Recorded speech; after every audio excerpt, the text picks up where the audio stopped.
I'll start off by thanking Uncle Tuff first and congratulating you for 30 years of excellence. I think it's important when we could realize that Gambian excellence could be great in the Gambia, but it also could be exported.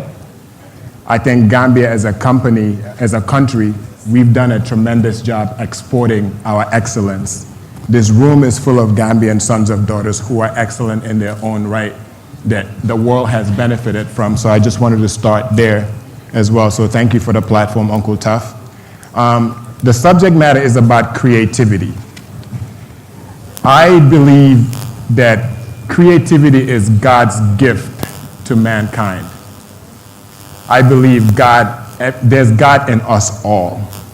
And creativity is his way of proving that he created a perfect being. So even if it's Uncle Tuff visualizing a new development, God put that level of creativity in him. So I think it's very, very important to understand that every single person in this room, irrespective of what field you work in, God is in you. And how you create, how you make the world better is God speaking his magnificence through us. So I think it's very, very important. So Innovarx Global Health is a healthcare solutions company that we just started in the Gambia. It's really, really important to always emphasize that when we talk about the healthcare system, let me start by the human element of technology, because my background is not in technology. So for the past 10 years, I've been practicing as a healthcare professional in the US, but I tell people I have 3 hats now. I have one hat as a healthcare professional, because I'm trained as a doctor of pharmacy. I have a new hat as an entrepreneur, and I have a hat as a human being. So by raise of hands, how many people have used WhatsApp in the past 24 hours? Almost everybody, right? So sorry, let me scoot up a little bit. I like using WhatsApp as an example of what technology has done for our humanity as African people. Could you picture a 70-year-old grandmother in the Gambia using WhatsApp now where they don't have to worry about whether they speak English, they know how to write English? The technology is created where you could hold on to a button and speak any language in the world, and you know that the person receiving that, on the other hand, understands you. Technology restores our dignity as a human being, our dignity as an African people. So even though I'm not trained in technology, healthcare cannot exist without technology in 2020, which is why Innovarx Global Health, as a healthcare solutions company, yes, we have the experience in the US, but one of the things I battled with working in the US was, you know what? We like nice things too. We deserve nice things too, right? As an African continent, as a Gambian country, if there's a medication that is not good enough to sell in the US, it should not be good enough to sell in the Gambia, right? The fact, I'm gonna put my hat on as a healthcare professional now, as a pharmacist, the Gambian people are not living to be long enough. The average Gambian man is only living to be 63 years old. So if you're a Gambian and you're 30 years old, half of your life from a life expectancy, it's gone. So if you peel layers of the problems, healthcare is at the root of a serious nation that wants to move forward, and it has to begin with creating solutions, which is why when we formed Innovarx Global Health, we did not focus on problems. We formed it as a healthcare solution company, knowing one, technology exists to make healthcare more affordable. 2, we know what we don't know, meaning we're entering a new ecosystem that we've had giants in the industry, in the healthcare. We have some here, Dr. Salas here, Dr. Ramunjai. There's a lot of doctors who've contributed significantly to the health ecosystem. How could we build on what they've already added on top of, just to move the healthcare solutions company forward, right? So in terms of technology, one of the things I'm excited about is we build a concept around how do you improve access using technology. I use a story of what our telemedicine service is doing now. So we've launched our company now and we're offering telemedicine services. We had a gentleman who had his kidneys failing. The Gambia doesn't have a lot of nephrologists in the Gambia, but the world does not lack nephrologists. So we have an instance where now a Gambian who does not have to apply for a visa, which brings it back to humanity, meaning he has to sit across from somebody who determines whether they are worthy to travel to get treatment. But now through technology, that gentleman could come to our facility. We could link him with a nephrologist at BLK, who is our super specialty hospital, and the consultation within 30 minutes, we could figure out if he needs a renal function test, we could do it at our facility. It takes 12 minutes. If he needs the electronic health records, we have an electronic health records system. So we've literally created a world with borders without boundaries using technology. So now, and I believe it goes back to restoring our capacity.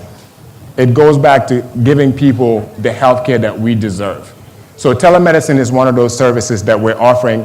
But even speaking of electronic health record systems, I find it interesting because a lot of my colleagues in the United States always laugh when I tell them, hey, I am innovating, because it's a buzzword, right? But going to a pharmacy and leaving with a bottle that has your name on it is innovation only in the Gambia.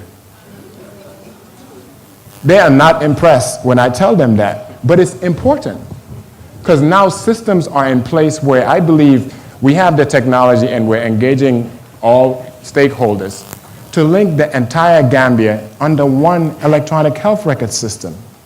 So in meaning, even if you're unconscious and you have a unique medical record number, you could go to the hospital and they could find out what your blood group is.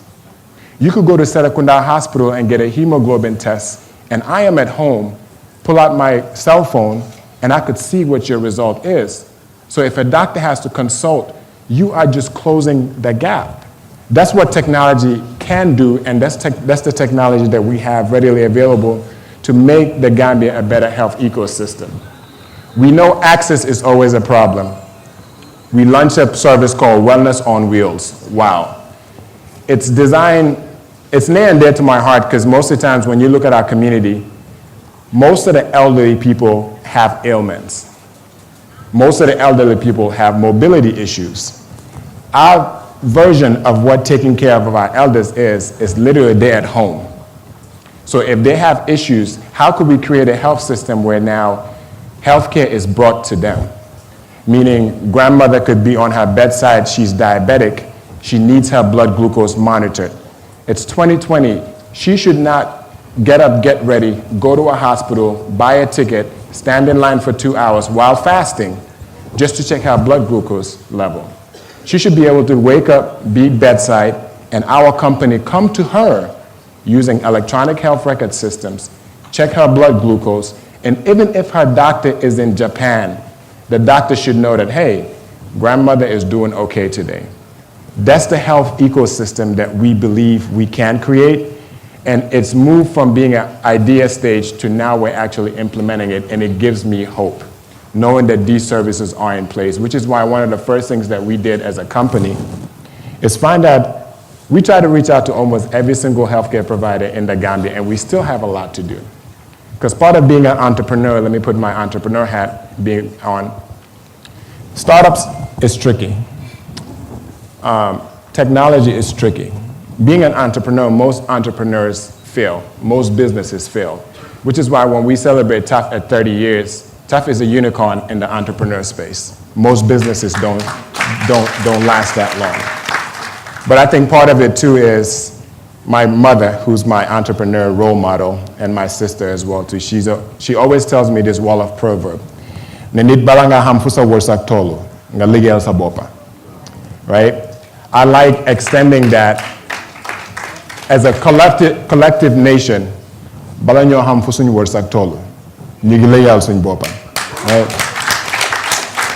And I try not to be political. Because I think, it's a tricky space as well too as a new entrepreneur. We've had a lot of discussions about the role of government and how businesses move. I find it confusing sometimes because when people say the government, I'm a little bit confused. Because the government is the people. The government is a representation of Gambian people. we've had new presidents, we've had new leaders, the government will always be a reflection of who we are as a people. And if we collectively say that we want better across all systems, healthcare, technology, we have to be better as people, right? So yes, we need government support, especially in terms of pushing the best of what we had offer. But I think even the word catalyst is used a lot, catalyst for change. I did my first degree in chemistry, so I'll go a little bit nerdy, right? So a catalyst from a chemical reaction standpoint is something that could speed up a process without changing its original form. Meaning if government has to be a catalyst, if our private stakeholders have to be catalysts for change in any industry, they should be able to speed up the process while remaining the same. And remaining the same meaning, irrespective of who it is, whatever is better should move forward. That's the hope that we want to have in terms of support. But to bring it back with the concept of healthcare delivery, I'm excited for what technology can do for us. My background is not in technology. I look forward to a day where Gambia could be in one electronic health record system. I am challenging every single person in our industry because I believe if we are serious, within 1 year, we could have a universal electronic health record system where every Gambian will have a medical record number. Everybody's blood group will be in one system. So if you need a donation, it doesn't take hours of logistics. You click one button and you know what blood group you are. That's the vision that we want to paint for the Gambia. Right? And that's where collaboration will also come into play. I see Point Click is here, Malik Khan's company. They do cloud-based services. We're running a cloud-based electronic health record system, right? A lot of people will tell you, well, Gambia's not ready. Gambians are using WhatsApp, social media all over Gambia. So a lot of these systems in terms of healthcare and technology, it's not reinventing the wheel. It's using technologies that already exist. Even telemedicine, when I tell people telemedicine, it sounds like a fancy word, right? If a doctor is in Japan, a patient is in Gambia, they have FaceTime. They have an electronic health record system that's cloud-based. Ladies and gentlemen, that's what telemedicine is. A consultation that you use technology that already exists, you just intertwine healthcare to it. So now for people in the diaspora, which we know Gambia is sustained by diaspora money, it's over $200 million that comes from outside that comes in, right? So I'm always wary when they say it's a joint effort. We're a tax economy, but we're a diaspora economy. We built our company where now it's cheaper than a plane ticket. If your loved one has diabetes, hypertension, high cholesterol, I keep on mentioning these diseases because more Gambians are dying from these non-communicable diseases than malaria, right? They really are. And it's not an old man's disease, right? I always like to tell people I am 34 years old, considered youthful, but I'm also 34 years old and I'm hypertensive, meaning I have high blood pressure because it's genetic to it. So sensitization and using technology, using preventative services is the Gambia we have to create. So which is why my company is just in the business of finding solutions, because I think 2020 has to be an era where there's an intellectual rebellion in the sense that we have to act now. So our company is just positioned to, one, leverage technology just to see how we could level the playing field where now a grandmother in Mansokonko could have the same access to quality care than a grandmother in New York, in Tokyo, in Stockholm. That's just the vision that we want to create. And I think that technology allows us to do that. The distributions that we have with quality medications allows us to do that. And it's just a matter of how we can leverage it, not only for a Gambia thing, but throughout the whole sub-region as well. Thank you. Thank you.